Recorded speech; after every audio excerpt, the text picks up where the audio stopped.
দিয়ে চেপে চেপে বিটের রসটা আমি বার করে নিচ্ছি। এবারে দেখুন আমার সবুজ রং চাই, তো বাড়িতে দেখলাম কিছুটা পালং শাক আছে, বা সেটাকেও আমি মিক্সিতে গ্রাইন্ড করে নিয়েছি। এই সেম প্রসেসে এটাকেও আমি ছাঁকনা দিয়ে ছেঁকে নিচ্ছি। এবার আমার চাই হলুদ রং, তার জন্য দেখুন রান্নাঘরে আমাদের জিনিস আছে হলুদ, আমি একটু হলুদ নিয়ে নিলাম। এবার এটাকেও আমি অল্প একটু জল দিয়ে গুলে নেব।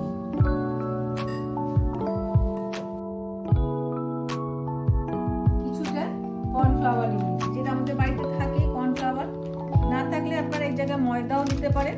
আমি আস্তে আস্তে করে এই সবুজ রংটা সবার আগে আমি বানিয়ে নিচ্ছি। একেবারে কিন্তু বেশি দিলে চলবে না।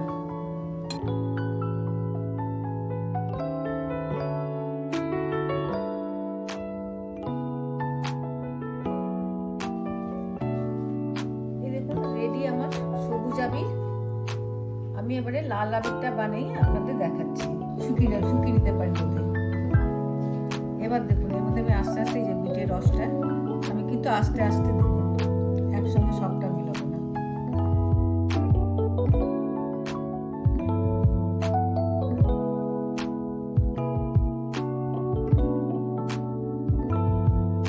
এই দেখুন আমার গোলাপি রঙের আবিরও রেডি হয়ে গেছে।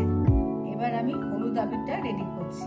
আমার অর্গানিক আবির রেডি, যেটা যেমন স্কিন হেলদি এবং বাচ্চা থেকে বুড়ো সবারই জন্য এটা খুবই স্কিন ফ্রেন্ডলি। আশা করি আপনারা এইভাবে সবাই নিরাপদে সবারই সঙ্গে রং খেলবেন, রঙের খেলায় মেতে উঠুন, একে অপরের জীবন রাঙিয়ে তুলুন। নমস্কার।